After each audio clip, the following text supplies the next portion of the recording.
Good morning আমার নতুন আরেকটি ব্লগে তোমাদের অনেক অনেক স্বাগত। আশা করি খুব ভালো আছো, আমরাও ভালো আছি। সকালবেলা চলে এলাম রান্নাঘরে। তো রবিবারের দিন দুটো আম এনেছিল, তো ভাবছি আজকে টক ডাল করবো। তো একটা আম দিয়ে টক ডাল করে নেব। আর প্রথমে একটু কেটে নিলাম হচ্ছে আপেলগুলোকে সেদ্ধ দেবো, একদম ছোট ছোট আপেল। তো 3-4টা আপেল কেটে নিয়েছি, প্রেসারে সেদ্ধ দেবো, মেয়েকে একটু খাওয়াবো। কারণ মেয়ে কয়দিন ধরে একদমই কিছু খাচ্ছে না, মানে যা খাবার খায় না 3 ভাগের 1 ভাগ খাবার ওর জন্য মানে গুলিয়ে নিই, মানে দুধ আর সুজি খাওয়াই, আর মাঝে মধ্যে একটু ভাত পেস্ট করে খাওয়াই। তো কি বলবো বলো তো, মানে খাই না, ওই একটুখানি খাবার তাও আবার আধাটা রেখে দেয়। ভীষণ রোগা হয়ে গেছে। তারপরে সবজি টবজি কেটে নিয়ে এবার দেখা যাক কোনটার পরে কোনটা করি। তো আমি আপেলের খোসাগুলো না ফেলে দিই না, ওটা আমি চিবিয়ে খেয়ে নিই। শুধু শুধু ফেলে দেবো না, বলো, খোসাতেও।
Good afternoon. তো দেখো, সকালে রান্না বান্না কমপ্লিট করে আমি এই কেকটা বানালাম। কালকে একটা কেক বানিয়েছিলাম, সেটা ব্রেডটা বসানোর সময় ওটিজিতে কি হয়েছে বলো তো, কারেন্ট চলে গেছে। তারপরে কেকটা একদমই বসে গেছে। আজকে ব্রেড বানিয়ে ঠান্ডা করে তারপরে আবার এই যে ডেকোরেশনটা কমপ্লিট করলাম। কেমন হয়েছে তোমরা জানিও অবশ্যই। তো এটা একটা ভাইয়ের জন্মদিন। তো ওই ভাই ডান্স শেখায়, আমাদের বাড়িতে আগে শেখাতো। ওই ভাইয়ের একটা বড় চ্যানেল আছে, ডান্সের চ্যানেল।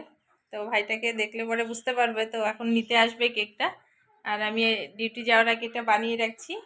দেখো কি সুন্দর হয়েছে না? তো চলো দেখতে থাকো কন্টিনিউ ব্লগটি। আশা করি তোমাদের ভালো লাগবে, আর ভালো লাগলে অবশ্যই অবশ্যই সাবস্ক্রাইব করে দিও আর একটা লাইক করে দিও।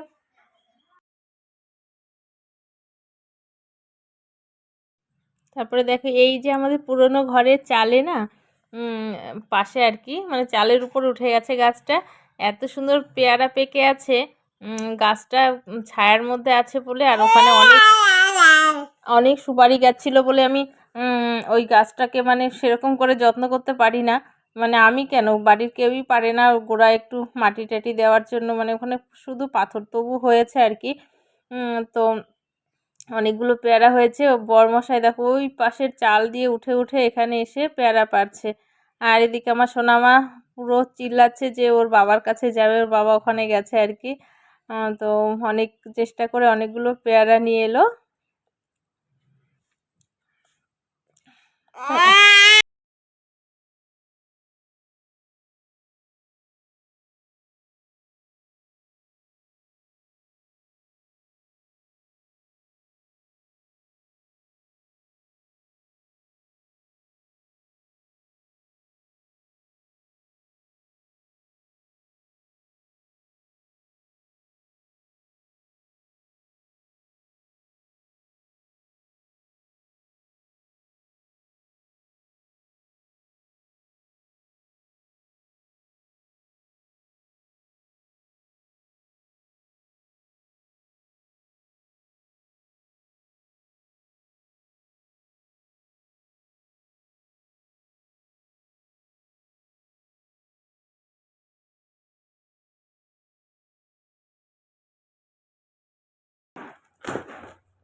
স্বর্ণ।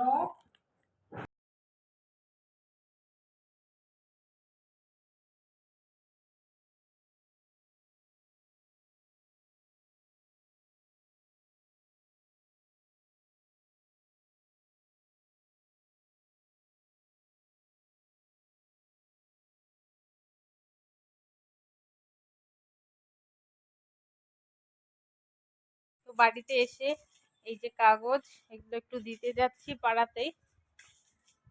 আর দেখো আমাদের তো বাড়িতে নতুন অতিথি এসছে, মানে আমার দেওরের ছেলে হয়েছে। তো বাড়িতে ওষুধ মানে পুজো দেওয়া হচ্ছে না। দেখো মানে গাছে ফুলে ভর্তি। এই সময় সেরকম ফুল হয় না, তবুও দেখো কত সুন্দর ফুল ফুটে আছে। এই দেখো। আর ছেলেকে দুধ বিস্কুট দিলাম, ও খাচ্ছে, আর মেয়ে আর ঠাম্মি ঘুমোচ্ছে দুজনে মিলে। তো চলো, বড় এখনো খেতে আসেনি, যাবো আর আসবো। এই যে দেখো এখানে আমাদের বালি পড়েছে, এটা হচ্ছে ঘরের করবে।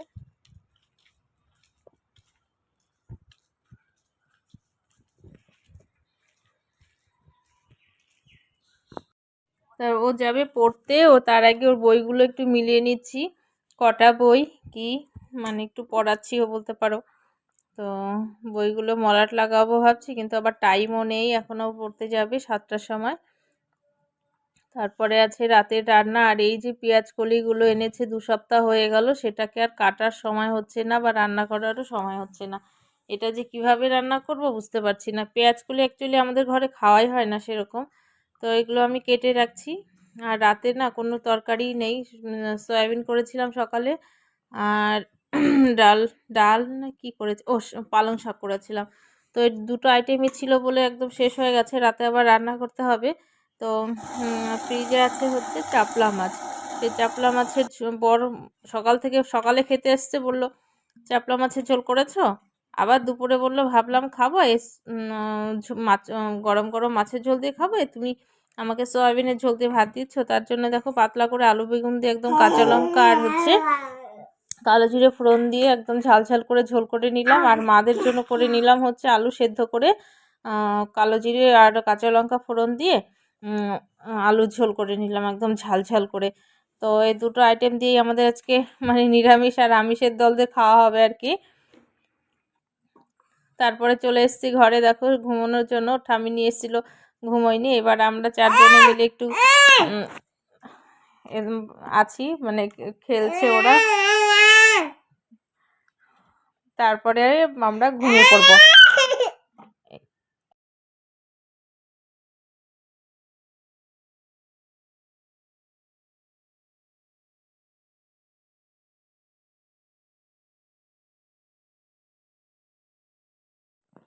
তো রান্না খাওয়া দাওয়া সব হয়ে গেল, আর এখন অনেকক্ষণ বসে আছি। ওর ঠাম্মি এসেছিলো ওকে ঘুম পাড়ানোর জন্য, ঘুমোয়নি।